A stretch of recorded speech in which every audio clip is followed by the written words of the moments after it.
Mark Falinski, and I am a research scientist at Princeton University's Center for Energy and the Environment. And today I'm going to talk to all of you about how you can combat climate change. All right. So I just want to give a really quick introduction to who I am. So, like I said, I'm Mark. You can call me Dr. Mark. You can call me Mark. You can call me whatever you want. Um, and I'm actually a lot like all of you that are watching this from school right now. I love video games. I'm a big fan of Rocket League and FIFA. I love hiking. I love fishing. I play soccer with all my friends almost every day. And I love reading books. I love books like Harry Potter, Artemis Fowl, Captain Underpants, which is like one of my favorite books of all time, and I read all the time when I was your age. But above all else, I am an environmental scientist. So what I do every day is I go into the lab and I mix chemicals, just like Bill Nye, and I try to see what happens when I mix those chemicals, right? And sometimes it goes really well. The chemicals mix fine, and I get a really cool result, and we can share it with the rest of the scientific world. And unfortunately, sometimes it doesn't go as well, and it could look like this, where there's maybe a little bit of an explosion, a spill, something like that. But the end goal of what I'm doing is that I want to study the Earth, and I want to study the climate itself. And the idea here is that I want to be able to track, how the climate in the world is changing. And in doing so, we're going to talk today about how you specifically can combat climate change. So before we get started, I want to do a quick warm up with everybody. All right. So teachers and students, if you have a laptop or a phone and you haven't done so yet, if you can go to menti.com and then when asked, enter this code right here. And then once you do that, if you can just sit back and wait for us to begin, we'll like maybe spend like 40 seconds and let everybody get on doing that. If you're a student or a teacher that doesn't have access to a phone or to a laptop or something, that's totally fine. You guys can just answer the questions that are up on the screen inside your own classroom. You can discuss them yourselves. And for those who are unable to or join late, the info is on the bottom. Uh, just want to note that just due to time constraints, I'm probably not going to like wait for people to figure out how the website's working and why it's not working. So if you can't get to work, that's fine. Just play along at home, and then maybe you can check it out later. And I'll share the link with everybody. All right. So I'm gonna give everybody maybe like 20 more seconds, and then we'll move on.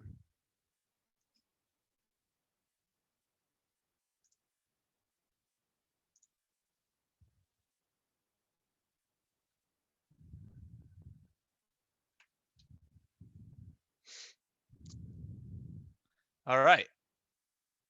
So again, if you need to log in and you haven't before, the information is also on the top of this screen right here. So go to this website and use this code right here.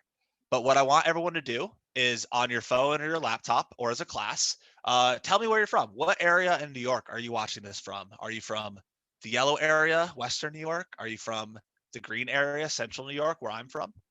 Are you from the Northeast part, the blue? Are you from the purple Hudson Valley? Are you from New York City down here or Long Island? And I'll give everybody just a few minutes or a few seconds to put their answers in. So far, it seems like a lot of the people that are watching are from the north eastern part of the state, which is pretty cool. It's a really beautiful area.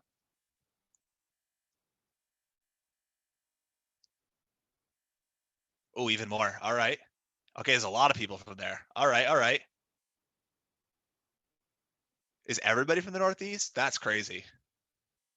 We got one from a different state. Very, very cool. I'm gonna give everybody 20 more seconds just to quickly answer this question.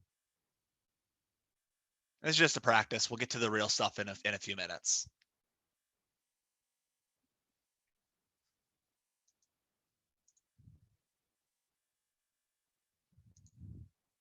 Amazing. So it seems like a lot of people are from the northeastern part of the state. That's really cool. It's a really beautiful area, and I've really loved whenever I got to visit up there. All right, let's do another question. All right, what school are you watching this from? So you can type in the name of your school, the name of your teacher, whatever you want, and we're going to make a little word cloud together.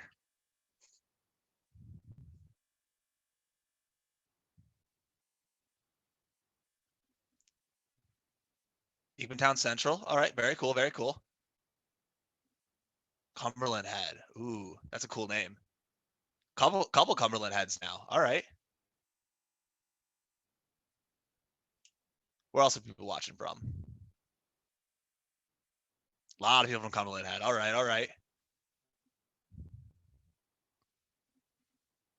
Mostly Cumberland Head. All right, very cool. Let's do 10 more seconds. Get a couple more of these names in here. Keep making this word cloud as big as we can.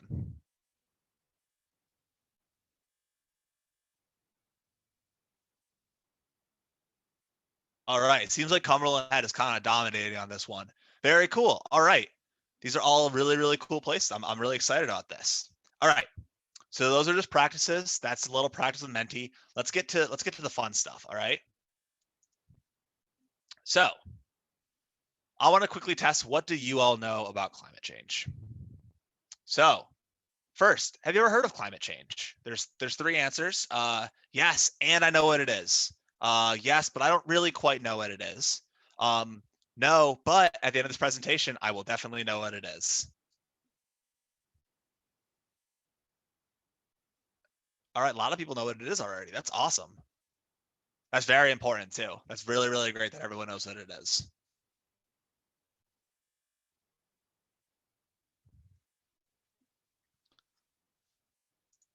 Again, for those who are joining late, the link is again on the top of this slide right here, menti.com, and the code is right here on the right. And then later on, it will be shared on the bottom of every slide when I get back to the main presentation. All right, so a lot of people already know what it is.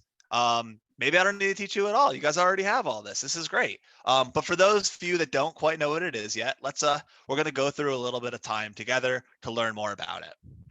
All right, next question. All right, what is the first thing you think of when you hear about climate change or global warming? So you're gonna type an answer in your phone, and you can just keep answering as many times as you want. So whatever you think of that relates to climate change, throw it in there. Let's see what everybody thinks that they know. Pollution's a really good one. Tropical. Whoa. Okay, cool. That's a really good one. I do not know. That's fair. That's fair. Cleaning trash. All right. All right. I can dig it. That's awesome. Pollution. Yeah, pollution's the big one, right? Pollution is what causes all of this. We're going to talk a little bit together about how we can help stop pollution. Ocean trash. Yes. Okay. Hotness. Hotness is a good answer. Man-made machines causing. That's very true. A lot of man-made stuff. All right, let's do maybe 10 more seconds, and then we'll move on to the next question. Pollution's really dominating, though. Climate, smoke. Yeah, heat, polar bears. Yes, we're gonna talk about polar bears a little bit too. Waste in the ocean. Wow, this is actually a very, very good list. Again, I don't even need to teach all of you anymore. You guys all know all this stuff already. All right, great job on this word cloud. We're gonna move on to the next question now. All right, select all of these things that you do in your own life. So do you ride your bike? Do you turn off the lights when you leave a room? Do you make sure to eat all the food on your plate? And do you take care of gardens and plants? And, say yes to all the ones that you do.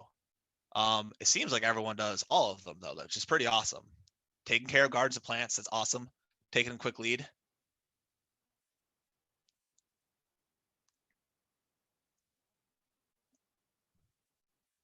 Wow, everyone does everything. This is so awesome. I'm like so excited now because everybody is doing all these things that are so important. So the reason I ask all of this before I move on to the next slide is all of these things are really, really great for the climate. If you do all four of these things, you're doing a great job in helping the planet. All right, great job, everybody. Seems like we have a lot of stuff that everybody does. The one that didn't do great was finish all the food on your plate. So that's one thing that everyone can work on. But yeah, I mean, this is great. Everybody's doing really important stuff. All right. Sorry about that. All right, so let's go back to the presentation, and we're going to talk a little bit about the science of climate change. And then at the end, we'll come back to Menti one more time. All right. So, one second. Sorry about that. All right. So, what exactly is climate change? So, first, I just want to start by talking about what the climate is. So a lot of people will get the climate and weather confused, right? So weather, your local weather, it's different every day. So maybe right today, maybe it's sunny, maybe it's rainy, maybe it's snowing, right? And that's just the weather for that one day. And every day it might change slightly. Maybe it'll get windier, maybe it'll get hotter, maybe it'll rain more, whatever, right? Um, the local weather really just describes like what is going on outside right now. All right. On the other hand, climate change, or sorry, the global climate is is a little bit different. This more explains the expected conditions for a place during each season.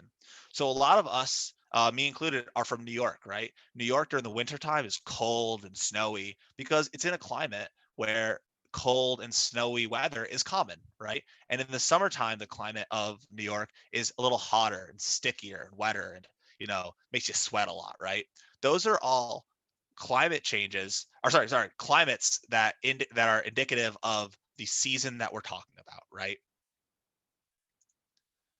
Now, climate change is actually literally the changing of that climate. So I just want to show you an example. So if you look here on the left, at this globe, this map of the world on the left, the dates start in the 1940s, which is probably about when your grandparents were born.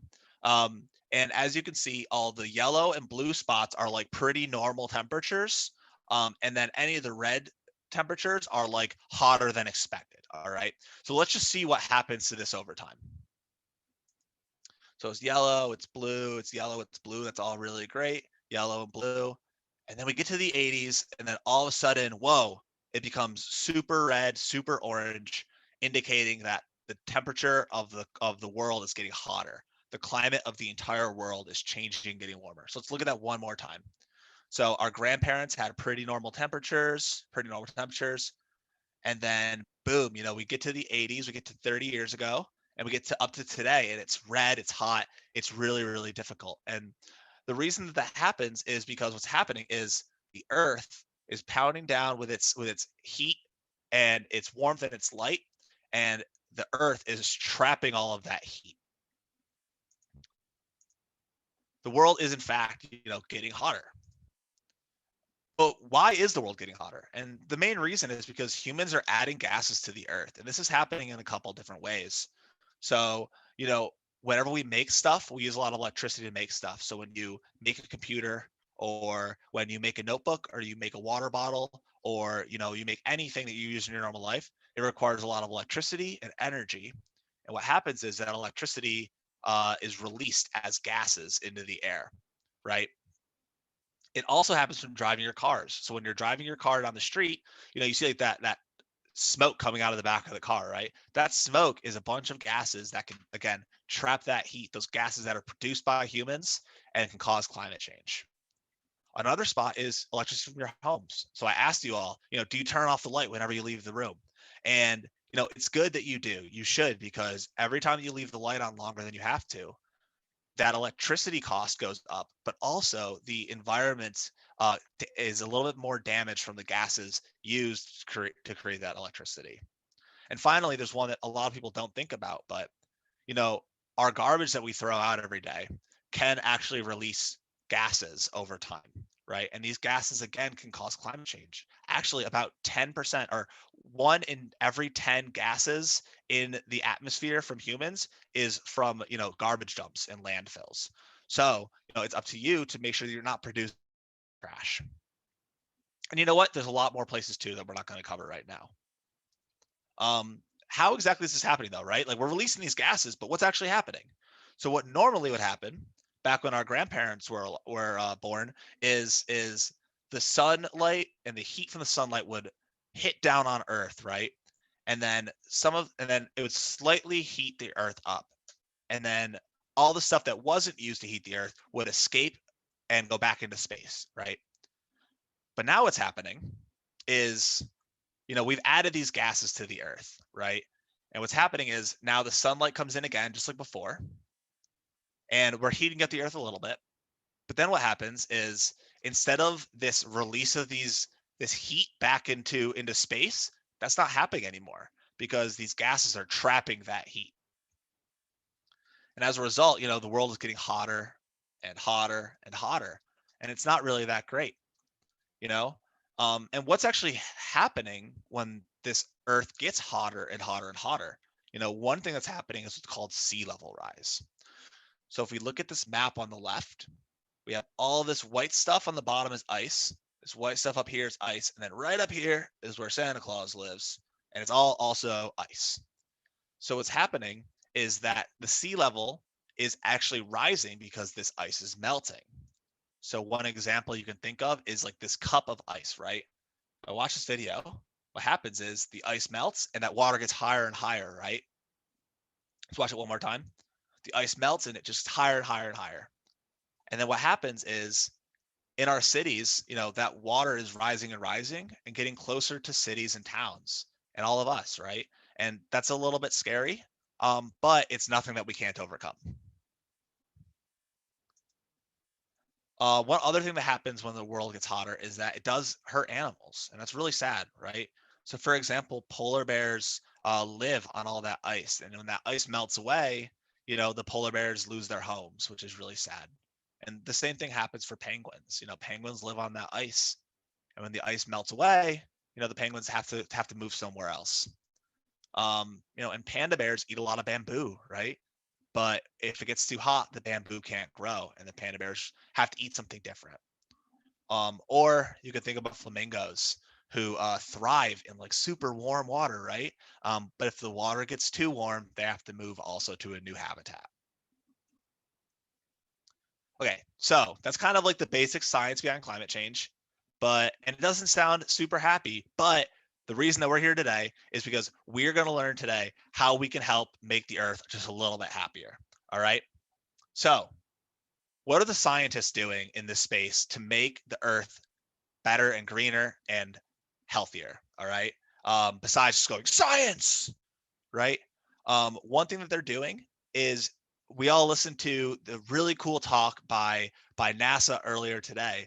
Well, NASA's spending a lot of time working on climate change. So what they've done is they're releasing all these like satellites into space, and these satellites can like track hurricanes and they can track gases and they can track temperatures so that we can learn more about like what is happening and why it's happening. So for example, these are satellite images from NASA looking at, if you look at the top, that's like where these specific types of gases are being released from. And then on the bottom, we're looking at, how do these gases move around the planet? And as we understand where they come from and how they move, we can better produce like, strategies to stop all these bad things from happening, right? They're also inventing new ways for us to get energy. So instead of using this energy that like releases nasty, gross gases into the air, scientists are working on renewable energy. So one example of renewable energy is wind energy. So you see all these big wind turbines all over the place, on farms and on mountains. And what these things do is they spin and they're creating electricity instead, and they're not releasing any of these nasty gases. They're also looking at using energy from the sun. So one really cool technology is called solar panels, and you're probably seeing these a lot on like people's houses on their roof or out in big yards. And these solar panels will suck in the energy from the sun and turn it also into electricity. And there's no nasty gases being released as a result. And this electricity is really, really clean and really, really good for the environment. They're also just eliminating the bad energy sources altogether. So instead of using these really gross energy sources, they're replacing them. So these are just totally going away. And as a result, we're not seeing these gross gases enter the atmosphere, and we're keeping the temperature of the Earth from going up too quickly. Okay, that's all the scientists are doing. But the real question is, what can all of you do? So how can you as young people help the planet? So one thing that you can do is focus on the principles that have been stressed to you by Shine Down today. So all of these principles around character. So using optimism and curiosity, using grit and gratitude, using self-control, social intelligence, and zest to help solve these problems. And one person that I always look to as an inspiration is this little girl. Her name is Greta Thunberg, and so ever since she was only 15 years old, she was out there working on climate change solutions with everybody, with all of her friends, and talking to the adults about what they could do.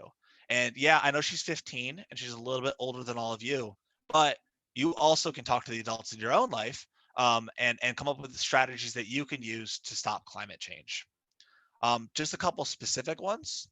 So one thing you can do is you can reduce, reuse, and recycle. Recycle your bottles when you're done using them. Recycle your cans. Buy and use less stuff because then we're not releasing as many gross gases. Um, and do really fun things and reuse stuff that you get. So when you get a new jar of peanut butter, reuse that jar of peanut butter. Maybe use it as a planter or make a gift for your parents or something like that. And all of this is really great because you can increase your curiosity. You can ask what you can do to help the planet around the 3 R's. You can create self-control and teach yourself to do the right thing as much as you can. And you can develop your social intelligence, and you can help everyone else around you, learn about the 3 R's and what they can do to help. Another thing that you can do is, simply just turn the lights off when you leave the room. So this is a really great thing. Turn those lights off when you're not in the room. And as a result, you'll get rid of these gross gases that come from making electricity. And this is just the perfect example of self-control. Remember to do the right thing. Another thing you can do, you can walk or ride your bike somewhere instead of driving. Walking and riding your bike doesn't have any gases come from it. No gross gases come from it. And you get a little bit of exercise and you get to see the world around you, which is really cool. Um, and driving cars makes all those gross gases come out of the back. And if you can avoid doing that, it's always a good thing to do a walk or a bike ride instead. And these are also great things just for your character development because you can focus on your curiosity and learn about the world around you when you're riding. You can look at cool plants and cool animals as you're riding or walking to the park, right? Um, and you can have more gratitude. So you're getting healthier by doing this walking, and you're getting healthier by doing this bike riding. But also by doing that, you're making the earth healthier, which is a really, really cool thing. Also, you can plant trees, right? So trees will suck in those gross gases, and then they'll get rid of them and back out into the earth as oxygen, the stuff that you and I breathe every day. And it's called photosynthesis. And the idea is that these trees are really, really good for us. So they're not only taking in the carbon dioxide that we breathe, but also that we make through burning, fuels and having too much garbage. And this is really great too because it'll enhance your curiosity. You can learn more about the trees that you're planting, and you can save the planet at the same time. And get a little bit gritty, right? Tree planting is not easy. It's dirty, it's tough, it's hard work, but it's really, really important work, and you can definitely make a huge impact on the world. There's also the options to use reusable water bottles. Get rid of this trash issue, right? Get rid of this idea that these gases are coming from trash, and instead use the same water bottle every day, right? It's really cool. You can put a sticker on it, and it's really a lot of fun. And it's a good practice in self-control. You can remember to do the right thing, and it's a good practice in optimism, where every time you use the bottle, you help the planet just a little bit more. And the same goes for reusable shopping bags. Get rid of this idea of putting stuff in the garbage and having all this gas come off of it, and instead get these reusable shopping bags where we can use them over and over and over again in a way to reduce greenhouse gas emissions. And same thing, self-control and optimism are just humongous benefits of doing this. So we're going to go back into Menti one more time. We're going to do a short little quiz. Um, so again, just as a reminder, teachers and students go to this website. You can pull up your phone again. The same exact code is going to be used, 268477. And then you're going to sit back. We're going to actually hop right into it. And anybody who needs help or needs to log in still can find the information on the top of your screen.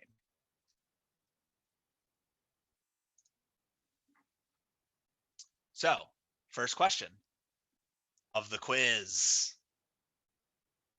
I want you to pick your single favorite way that you are going to help the climate. So are you going to ride your bike more? Are you going to plant a tree? Are you going to go get a reusable water bottle and use it all the time? What is your favorite way that you are going to help the planet? Those are both really good. Reduce, reuse, recycle. Ride your bike. That's an awesome one. Reusable water bottle is good. Actually, I have my reusable water bottle right here. I put stickers all over it to make it kind of, my own thing. Even says I have stickers about the planet on there too. Yeah, Scary's water bottles. Plant a tree. That's always a good one. Planting a tree is hard, but it's so important. All right, let's do another 10 seconds and then we'll go to the next one. But right now, reusable water bottle and reduce, reuse, recycle seem to be winning. Ooh, planted trees catching up.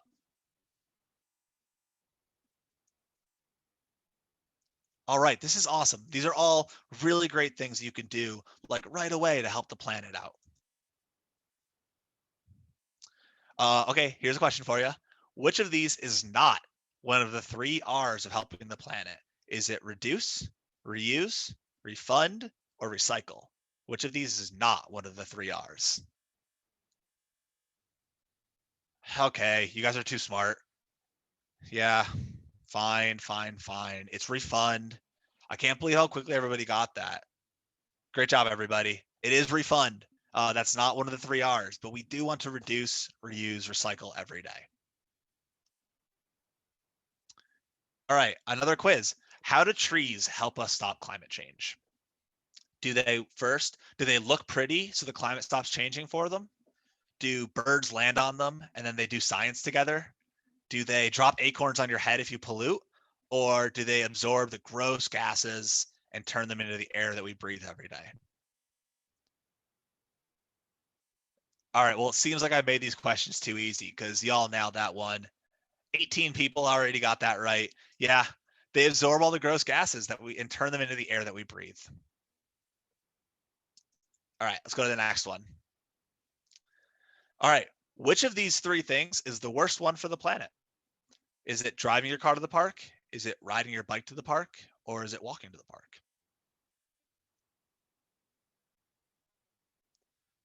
All right, I officially made these too easy. Y'all nailed it. That's a really, really great job. 18 people already knew driving your car to the park is the worst one for the planet. And if you can ride your bike and if you can walk to the park instead, you're going to make a really, really big difference in how healthy the world is. Oh. All right, this is the last question, and I didn't talk about this one, so I want to see what everybody thinks. But what thing on a farm releases the most gases that lead to climate change? Is it growing the corn? Is it digging holes in the dirt? Is it watering the field? Or is it cows farting? We didn't talk about this one, so I want to see if you all know it. I'm not going to tell you if you're right or not. Interesting. Everyone thinks it's cows farting. Interesting. All right, fine. Y'all got me. It was cows farting. It was cows farting. That's correct.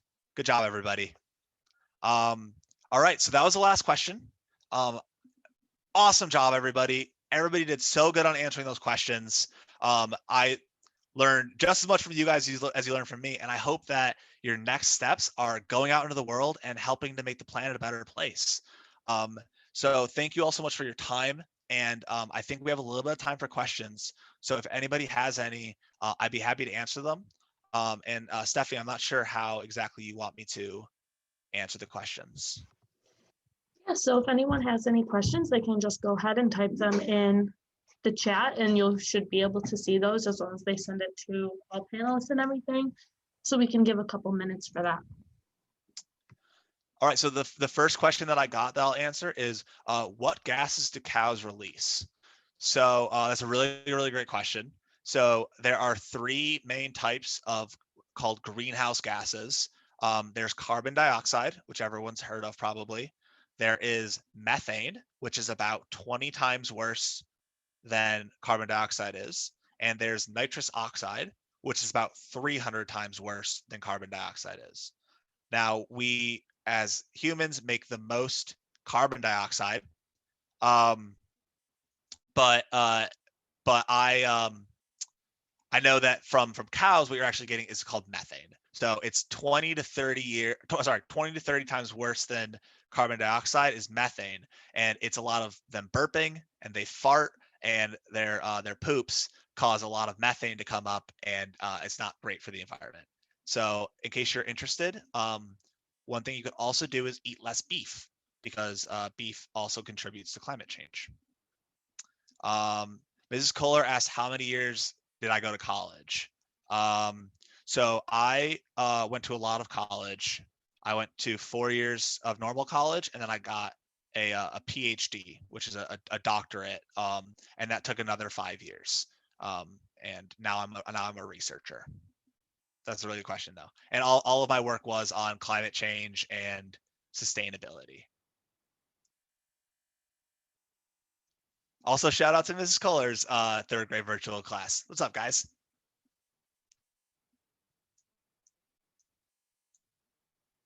Okay, Kyle. That's actually a good question. How do you plant trees? So there's a lot of ways you can do it. So there are a few different places that will actually send you free tree saplings in the mail, and I can't remember the name of them off the top of my head, but you can actually order them for free, and they will send you these saplings, and you can go plant them in your backyard with your parents. And if you don't want to find those companies and those like organizations that send you those little baby trees, you can also just go to like Home Depot or Lowe's, where they also have saplings that you can plant with your parents in your backyard.